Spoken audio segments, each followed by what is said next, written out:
श्री गुरुभ्यो नमः। दर्शक बंधु वर्ष आरंभ एपी एस्ट्रोलॉजी ओडिया चैनल तरफ आपण मानू हृदय शुभेच्छा और शुभकामना। आसतु जानिबा 2024 मसीहा मीन राशि वार्षिक राशिफल विषय। ता पूर्व जो माने आम एपी एस्ट्रोलॉजी ओडिया चैनल को नुआ आछंती सेमाने सब्सक्राइब करंतु, पाखरे थिबा बेल आइकन को प्रेस करंतु, लाइक करंतु एवं बहुमात्रा रे शेयर करंतु, जहा फल आमर नुआ नुआ भिडियोर नोटिफिकेशन सर्वप्रथमे आपण पाई परिबे।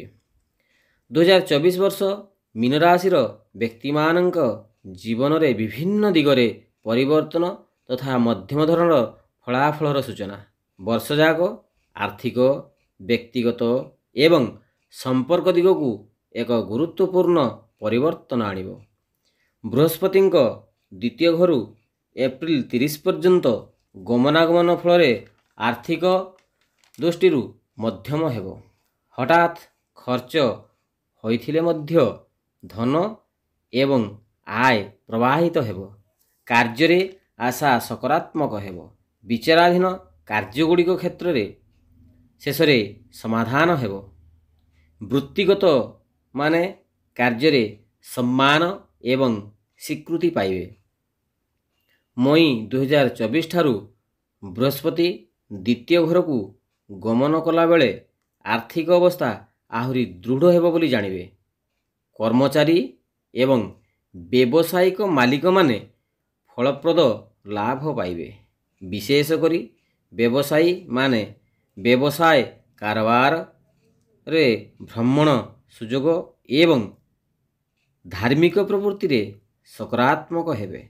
अवश्य राहु एवं केतु को गमनागमन हेतु परवर्ती भाग रे स्वास्थ्य चिंता उपजी पारे। प्रेमिक तथा प्रेमिका मानकर प्रेम रे मनांतर होई पारे। वैवाहिक जीवन रे स्वामी स्त्री मध्य रे द्वंद्व सृष्टि होई पारे। तेणु स्वामी स्त्री मध्य रे उत्तम बुझामणा कले आपणक उत्तम हेबो। वर्षर शेष भाग शिक्षा एवं कैरियर रे बाधा सृष्टि करि पारे। तेणु सफलता पाई वर्धित उद्यम आवश्यक अटे। आर्थिक दृष्टि वर्षटी आशावादी भाव रे आरंभ हेबो, किंतु परे जटिलतार सम्मुखीन हेबार सूचना।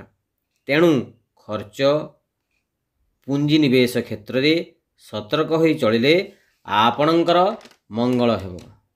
वृत्ति अनुजाई एही वर्ष सकारात्मक प्रतिज्ञाकारी सफलता स्वीकृति एवं नूतन चाकरी आशा पूर्ण करिवो। तथापि व्यावसायिक सहभागिता एवं कारोबार रे समस्या सृष्टि होई पारे। तेणु यथाविधि परिश्रम करिवे एवं नियम अनुसार कार्य करिवे।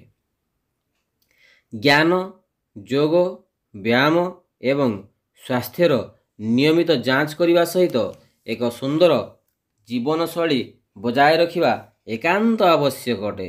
वर्षर मध्यभाग आराम प्रदान करुथिबा बेले विशेषकर वयस्क एवं गर्भवती महिलांक पई सतर्क हेबा आवश्यक अटे। प्रेमिक एवं प्रेमिका माने प्रेम रे द्वंद्व सृष्टि हेबा सहित वैवाहिक जीवन रे स्वामी स्त्री मध्य मनांतर हेबार सूचना। संभवतः वर्षर शेष भाग रे समाधान हेबार सूचना। वर्ष रे हुए तो नूतन संपर्क गुड़िक विवाह इत्यादि सृष्टि हेबार सूचना। व्यवसाय क्षेत्र रे मध्यम धरणर हेबो। पढ़ापढ़ी रे छात्र छात्री मानंकर परिश्रम अनुसार फल पाइबे। चाकरी क्षेत्र रे सावधानता अवलंबन करंतु। प्रत्येह गुरुवार हलदी रंगर वस्त्र परिधान करंतु, आपणकर मंगल हेबो। राजनीति क्षेत्र रे जटिलता कारणरू सतर्कता अवलंबन करंतु। मोट उपरे 2024 मीन राशि पई एक आह्वान एवं सुजोगर वर्ष अटे। व्यक्तिगत, आर्थिक, वृत्तिगत, स्वास्थ्य एवं ସମ୍ପର୍କ କ୍ଷେତ୍ରରେ ଏକ ମଧ୍ୟମ ଧରଣର ଫଳ ହେବ। ଆପଣଙ୍କର ଆରାଧ୍ୟ ଦେବତା ଶ୍ରୀ ଶ୍ରୀ ମହାଦେବଙ୍କୁ ପ୍ରତ୍ୟହ ପ୍ରାତଃସ୍ନାନ ସମାପନ କରି ହଳଦୀ ରଙ୍ଗର ବସ୍ତ୍ର ପରିଧାନ କରି ଦର୍ଶନ କଲେ ଆପଣଙ୍କର ମଙ୍ଗଳ ହେବ। ତେବେ ଦର୍ଶକ ବନ୍ଧୁ, ଏଇ ଥିଲା ଆଜିର ମୁଖ୍ୟ ବିଷୟବସ୍ତୁ। ବିଦାୟ ନେଉଛୁ। ପୁଣି ଦେଖା ହେବ ଆଉ ଏକ ନୂଆ ଅଧ୍ୟାୟରେ। ଜୟ ଜଗନ୍ନାଥ। ଓମ୍ ଶ୍ରୀ ଶୁଭମସ୍ତୁ। ଶ୍ରୀ ଶ୍ରୀ ସର୍ବମଙ୍ଗଳମସ୍ତୁ। ସର୍ବେ ଭବନ୍ତୁ ସୁଖିନଃ। ସର୍ବେ ସନ୍ତୁ ନିରାମୟା। ସର୍ବେ ଭଦ୍ରାଣି ପଶ୍ୟନ୍ତୁ। ମା କଶ୍ଚିତ୍ ଦୁଃଖଭାଗ ଭବେତ୍। ଓମ୍ ଶାନ୍ତି। ଓମ୍ ଶାନ୍ତି। ଓମ୍ ଶାନ୍ତି।